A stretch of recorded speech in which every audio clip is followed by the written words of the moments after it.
এই ভিডিঅ'টো ফেব্ৰুৱাৰী ৭ আৰু ৮ তাৰিখৰ হয়। ৮ তাৰিখে মাই চেকআপ আছিলে, 15 দিনত মাতিছিলে মাইক চেকআপলৈ, সেয়েহে মই আগদিনাখনে নাজিৰা যাবলগীয়া হ'ল। গৈ পাইছোঁ, দেখিছোঁ মাই শুই আছে। আৰু ৭ তাৰিখৰ দিনাখনে আমাৰ ফাৰহানাৰ জন্মদিনো আছিলে, সেয়েহে জীয়েকৰ জন্মদিন বুলি খুৰীয়ে এটা কেক লৈ আহিছিলে।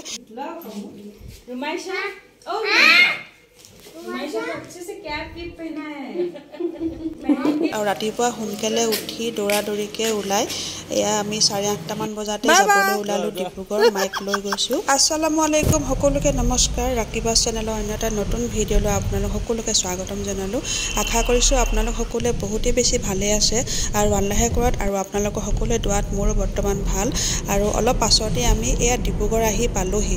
প্ৰথমতে মাইক সৃষ্টিলৈ আনিছোঁ, তাৰ পাছতে এজনকৈ 6জন ডক্তৰক দেখাব লাগিব। দিনটো ডিব্ৰুগড়তে লাগিলে আৰু এজনকৈ আটাইকেইজন ডক্তৰক দেখুওৱা হৈ গ'ল। পিছে আজি 5জন ডক্তৰকে দেখাব পালোঁ, কিন্তু মেডিচিনৰ ডক্তৰক নাপালোঁ। আকৌ 25 তাৰিখে মাতিছে, আহিব লাগিব।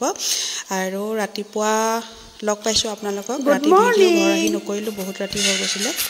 এইফালে দাদীয়েক আৰু নাতিনীয়েকে খেলি আছে পূৰা। মায়ে আকৌ ফুলিব আৰম্ভ কৰিছে, দেখিছেনে? দোৱা কৰিব আপোনালোক সকলোৱে মায়ে সোনকালে সুস্থ হ'বলৈ। আৰু এইফালে এই ভণ্টিজনীয়ে মোৰ ভিডিঅ' সদায় চাই। মই চেণ্ডেল কিনিবলৈ বুলি ওলাই গৈছিলোঁ ভণ্টিহঁতৰ দোকানলৈকে, আৰু এয়া ৰাতিৰ ভাত পানী খাই বৈ মই ঘৰলৈ আহিব লৈছোঁ। আৰু এয়া মায়ে কৈছে ঘৰলৈ গৈ গায়ব হৈ নাযাবি বোলে।